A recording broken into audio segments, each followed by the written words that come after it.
pinatotohanan na po nung taong nakalagda sa papeles ang mga dokumentong iyan.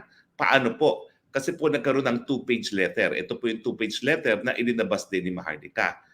Ano ba ang nakalagda rito? Nako, tignan nyo itong second paragraph. Ito po, in-expand namin ang second paragraph.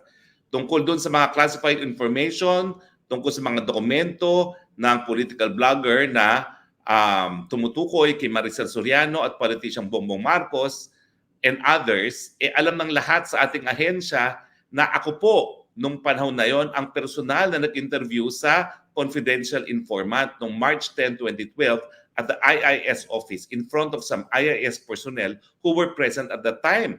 And the said interview was reduced to a sworn statement. The following day, upon taking the witness deposition, he immediately prepared the pre-ops and authority to operate for possible casing and surveillance, a process under the PIDEA Manual of Operations. So sinasabi po, nung nakapirma doon sa mga dokumento, yung pre-ops report at saka yung ano pa ito isa, yung surveillance report, na siya daw ang nag-interview sa confidential informant. At sa bisa nung kanyang interview sa confidential informant, ginawa niya yung dalawang dokumento na ilinabas ni Maharlika. Ibig sabihin, pinaninindigan niya na siya nga ang gumawa ng mga dokumento ni Maharlika. Ano ibig sabihin yan? Pinatutuhanan po niya yung kanyang dalawang dokumento na nainalabas na ni Maharlika. Yung pre-operation report at saka yung surveillance report.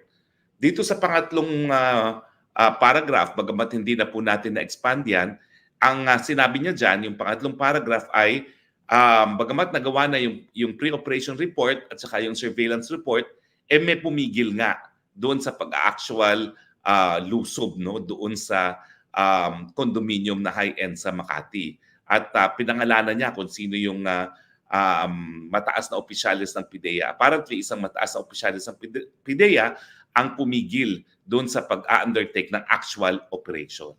So ano po ibig sabihin nito?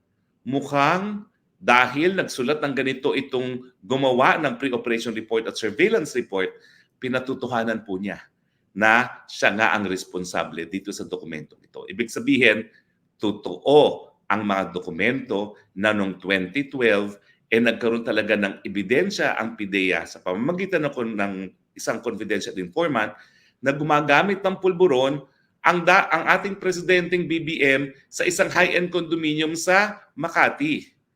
Ito ay kinorroborate ni Presidente Duterte nang sinabi niya sa Davao na nakakita siya ng ebidensya galing sa PIDEA na gumagamit na pinagbabawal na gamot ng ating presidente. Ngayong pinatutuhanan na po ng ahente na gumawa ng pre-operation report at yung surveillance report ang mga dokumentong yan, kinakailangan sumagot na si Presidente. Dahil pag hindi siya sumagot, yan po ay pag-amin na sa mga nilalaman ng mga dokumentong yun. Ano ba nilalaman ng mga dokumentong yun? Meron silang informant na palagi nagpupunta sa isang condominium unit sa Makati, itong ating presidente kasamang isang babaeng artista na doon sila tumitira ng pulburon. Mukhang ito'y pinatutuhanan yung paratang ni Presidente Duterte na gumagamit talaga ng pulburon ang ating presidente. Ang tanong, siguro kung nakalipas na yan, pwede naman patawarin ang ating presidente. Pero ang tanong, dahil alam naman natin nakaka-addict talaga yung pulburon na yan, hanggang ngayon kaya ay gumagamit siya. Sa akin, importante bigyan ng kasagutan yan dahil yan ay isang impormasyon na nakakaapekto sa pang-araw-araw na buhay ng mga Pilipino. Mantakin nyo, kinakaladkap tayo sa gera, yung pala, kung siya ay high at nasa influence ng pulburon, ay tama ba yung desisyon niya? Mantakin ninyo, sinusugal niya ang buhay ng mga Pilipino, mamamatay sa isang gera na hindi natin mapagwawagian, yung pala, merong impluensya ng droga ang kanyang pag-iisip. Kaya naman pala, nangako rin ng 20 pesos kada kilo.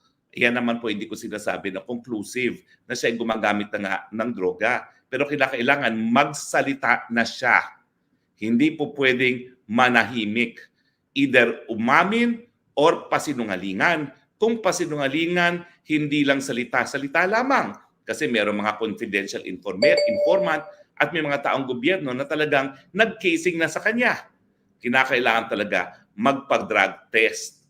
At syempre, ang sabi nga ni Maharlika, yung drug test ni Presidente, unbelievable naman dahil the whole process took 2 minutes. Samantalang yung mga drug test ng ibang mga personalidad, kasama na si VP Sara, si Toby Chanco, at saka kailan lamang si Vic Rodriguez, oras po ang inaabot bago magkaroon ng report pagdating sa drug report.